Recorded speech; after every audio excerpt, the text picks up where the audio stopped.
The idea is to make Washington Street, we're going to give our restaurants about 25 feet, so half of the street, and then the full width of their space to serve outside. And the town and the county have been great partners in working to extend their sidewalk cafe permits. And so it'll be full service out. 25 feet includes full meals, appetizers, drinks, whatever you could potentially get inside, you can get outside in the street. The other 25 feet will be used certainly as a pass-through. You know, if pedestrians are coming through and just kind of walking around, we'll have additional seating if people want to, you know, get an ice cream cone from Storm & Daughters or get carry-out from Sunflowers and Greens. They can do that and kind of sit on near Washington Street. And then we're partnering with a few organizations to have everything from live music there at least once or twice a week now.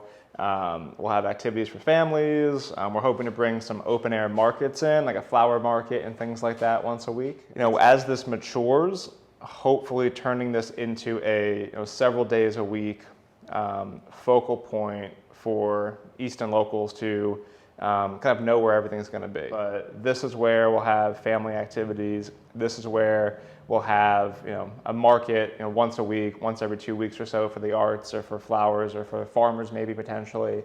And so it just gives us the space to play with now over the next couple months to see if it can work. Now, our ideal solution is Friday, Saturday, Sunday to kind of help the restaurants at a time where they can actually use the extra seating.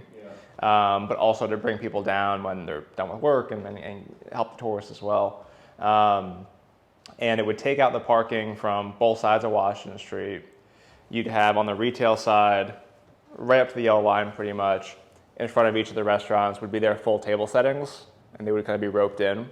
And then on the other side of the line, we'll have pass-through, which will be enough of a pass-through for bicycles and the like that want to come through.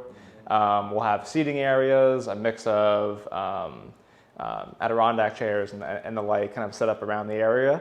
So the retailer is absolutely allowed to use the space in front of their store as well. They can't totally block the sidewalk, just ADA, but they're allowed to use the street in front of theirs as well. So the restaurants are truly only taking the width of their space.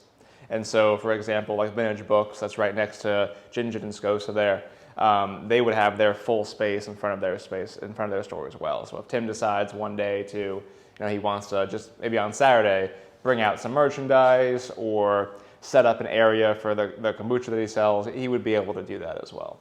It's a cool test. 25 years ago, the town had a study done on downtown that they call the Inner Courtyard Study. And the consultants came in, I'll send you a copy, the consultants came in and they pretty much said, you need more pedestrian space.